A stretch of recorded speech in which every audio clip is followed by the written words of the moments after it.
Maybe we have some information about the background of, I think it's FOR. FOR is an organization which started its work in Europe almost 100 years ago. And then after 10 years, they moved to America, and now they have 80 branches. Anytime America had any problem with any specific country, Iran today, people in America, people who were pro-peace, they started to make a connection, people to people. And these days we call ourselves civilian diplomats. In this trip we have 22 Americans, all of them are from different backgrounds. They want to know Iranian culture better, and they want to make a connection, people to people, which is in this critical momentum, as you mentioned, in American and Iranian relationship, it is really vital to have these relationships. Every single one of us on this delegation feels very strongly and actually works in the United States to promote peace as an outcome rather than any use of war. An attack by the United States government on Iran would be a catastrophe. We will explode the Middle East. We will raise violence around the world. What we need to do is to negotiate. Americans want to know Iranian culture better. We are here because we want to know the culture.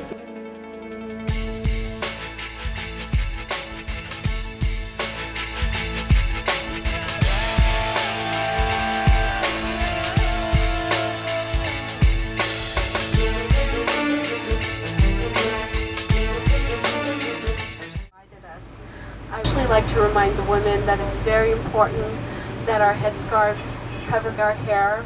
I know it's difficult to hear sometimes through the headscarves, and that we should not be showing any of our throat.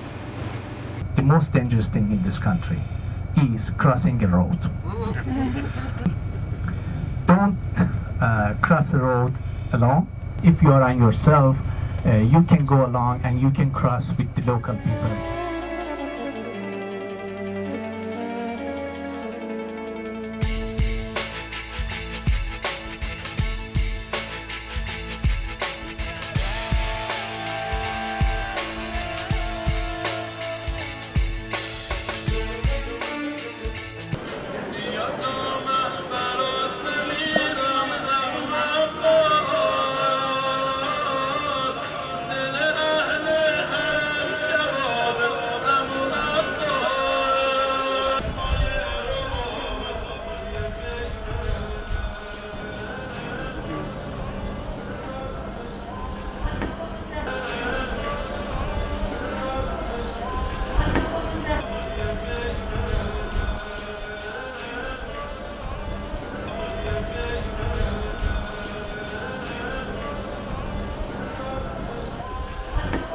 This is the mausoleum of the holy man, the saint in Shiite belief, Ali ibn Hamza, who is a nephew to our 8th imam, Imam Riza.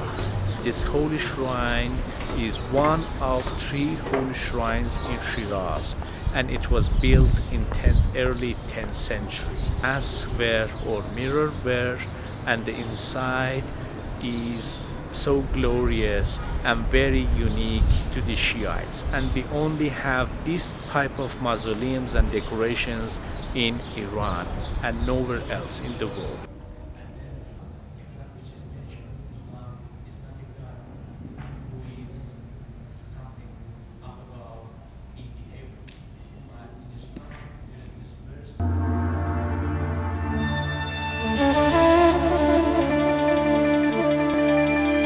There's no greater poet of love on earth. He's in the category of Shakespeare and Goethe. Everyone has 2 books in Iran. One is the Quran and one is the Divan of Hofez. It's flowers, the scents, the aromas, the oranges, everything. It's meant to be a sensual landscape where one indulges one's passions, where one indulges one's philosophy, where one is encouraged to have the most expansive types of experiences possible. The way he has expressed the idea of love for the beloved, love for the friend, And Lovers in the Tea House is simply a dream come true for me. And to be here is a great honor. I never thought in my lifetime I would make it to Shiraz.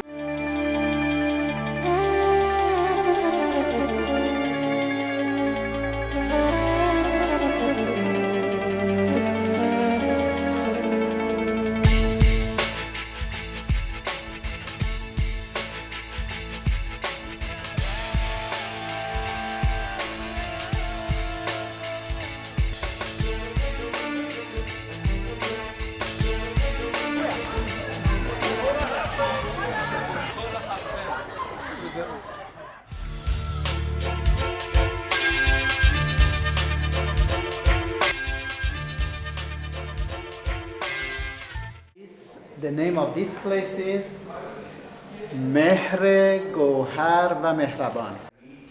و با کردار نیک زندگی بکنیم تا جهانی داشته باشیم در صلح و دوستی و صفا و سلامت. He wants the whole world and the whole human being to have a good and peaceful coexistence with each other according to the beliefs of Zoroastrianism, which is good talking, good thinking, and good behavior. هیچ منعی نداره و آزادی چیزو داریم که انجام مراسم. So according to this Iranian constitution, it says that all religions of Judaism, Christianism, Zoroastrianism can practice their own beliefs according to their own religion.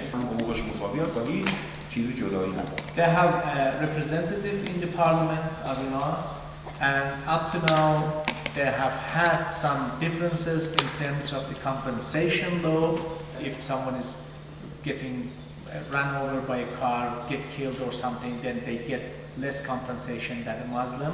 But they have changed the law in the parliament, and now so almost everything is the same. بهروز نیکدین. Yes, he's a religious man of Zoroastrians.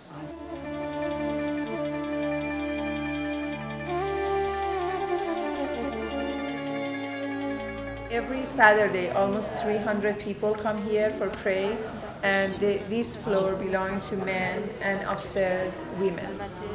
We have a freedom, we can practice our religion, and we don't have any problem. We consider ourselves as an Iranian, and I think Muslims have a special respect for us here. Are Jews able to become influential in the government or parliament or in important jobs in the government? There are many Jews who are working for the governmental offices, but the highest level is in parliament, and we have a parliament representative. One. This area in Esfahan is called Julfa. The place, the quarter of Esfahan in which the Christian, the Armenian live. For those who live around this area, they come here every Sunday for their religious part. This is the church of 17th century, in time of Shah Abbas, King Abbas the First. We have a dome because the Muslims architects were the builder of the church, and it shows the mix of Islamic architectural features and also the European the paintings on the wall done by the Christian, by the Armenian themselves. Do the religious minorities have some sort of registration so that the government knows how they are identified? Or is it more that one is the most problematic part.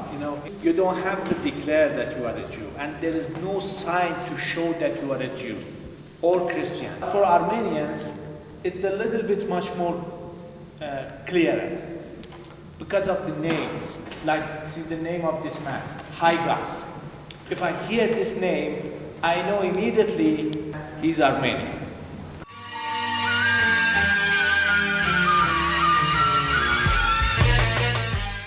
We represent the Fellowship of Reconciliation, an interfaith, non-violent organization committed to peace between our two nations. من اولا خیلی خوشحال هستم که شما رو زیارت.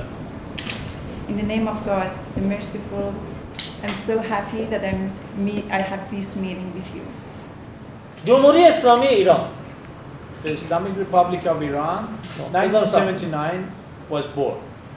The Islamic Republic and have come که عشق رو به دنیا عرضه بکنه.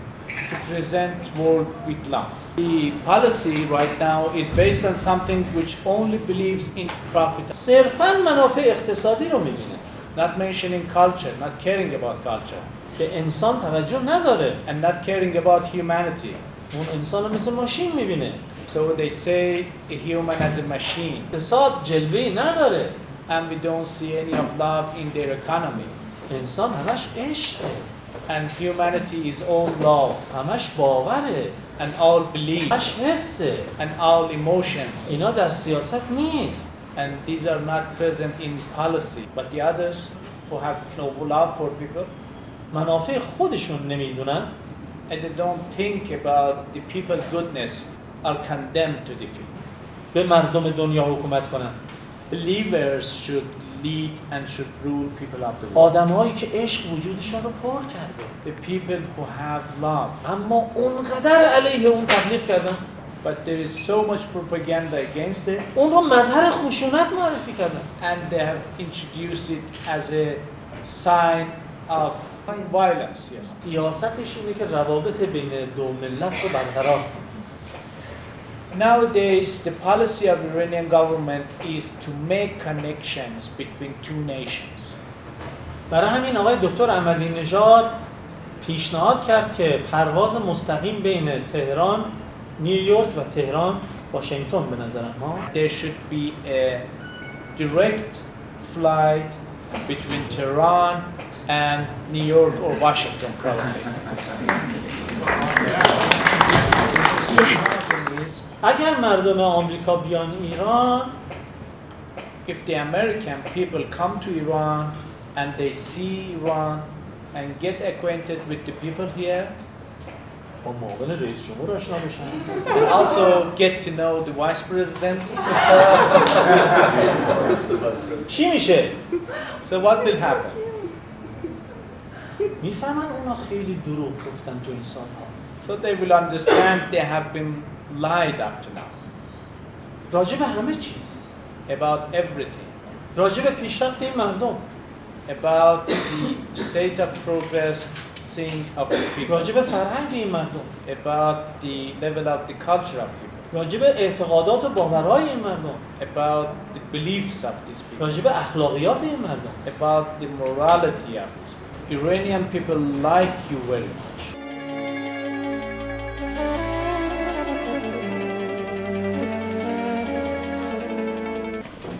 Iranians will seek for nuclear energy no matter what the price, but are ready fully to be monitored by whatever international rules and regulations and whatever additional protocol which exists in this world. We would like to be treated fairly. What is going on here is that Iranians want to have nuclear energy for producing power, electricity. Which law, which international law can prevent these people from having access to this technology?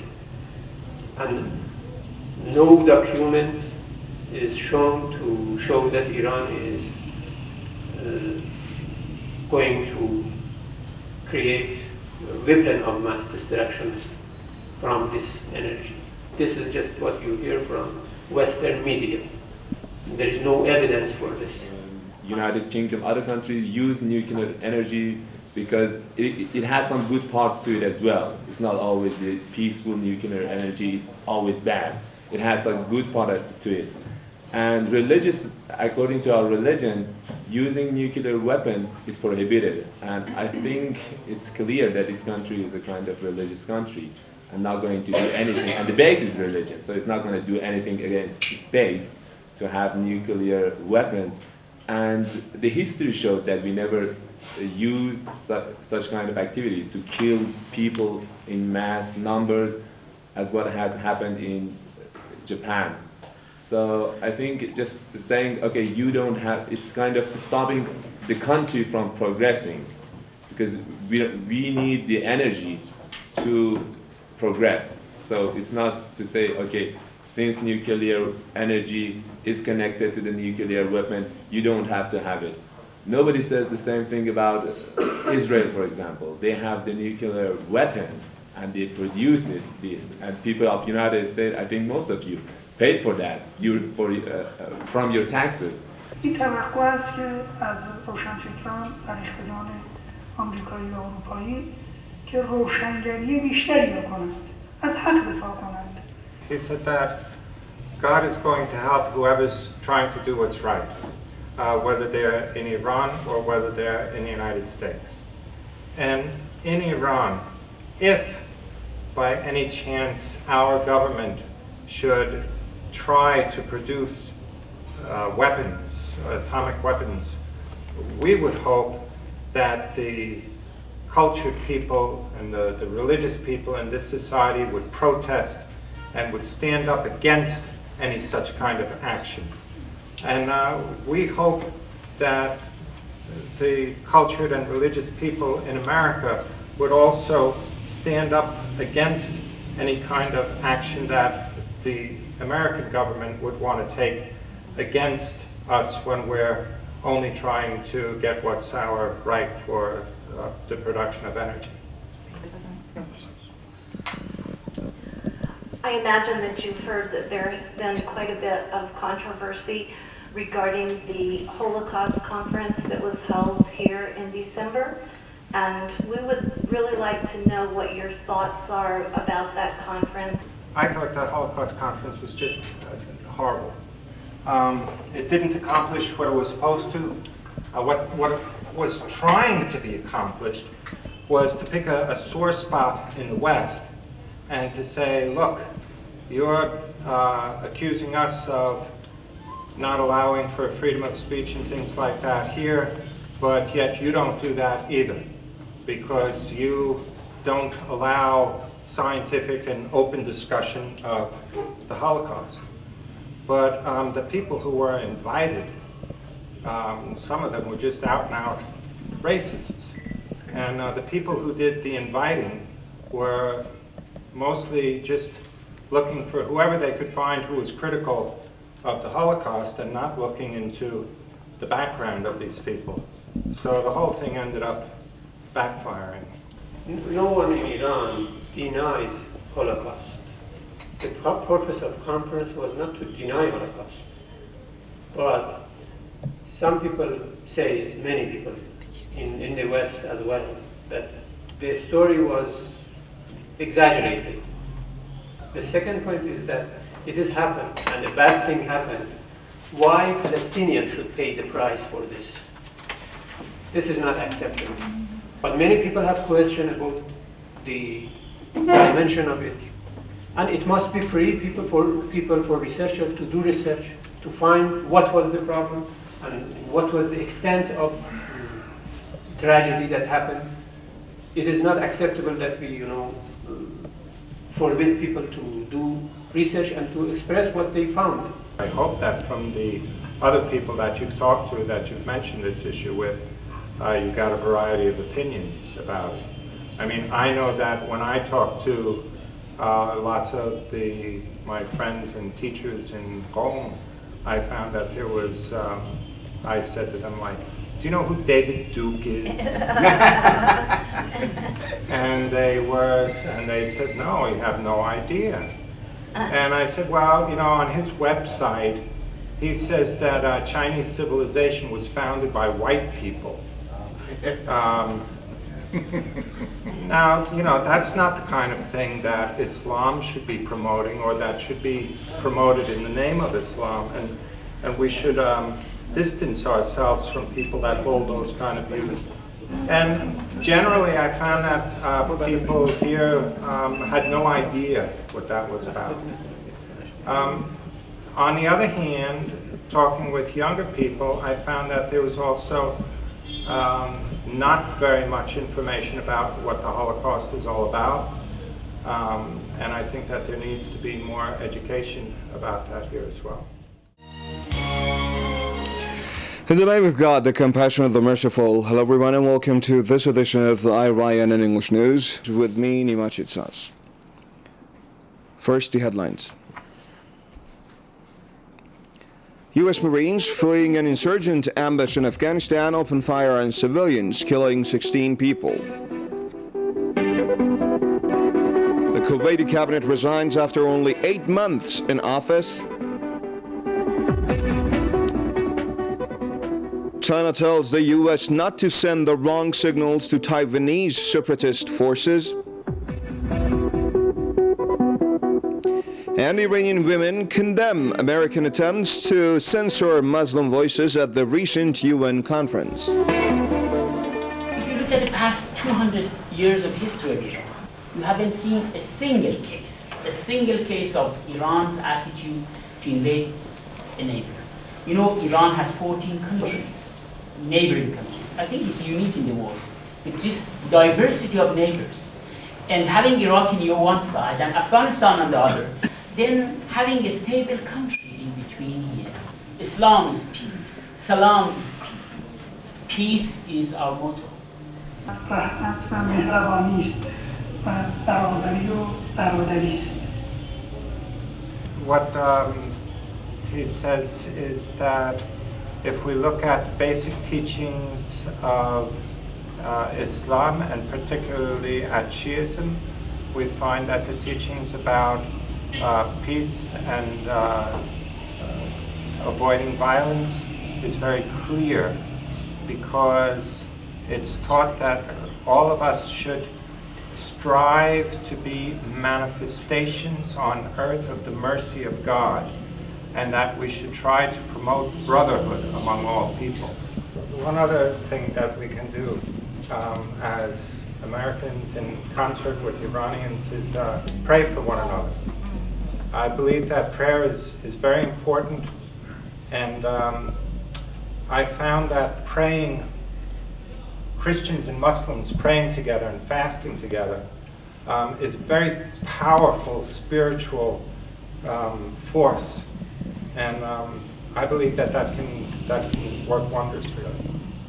The way I see it, the United States wants to create tensions, regional tensions, and mobilize its public opinion to sell weapons.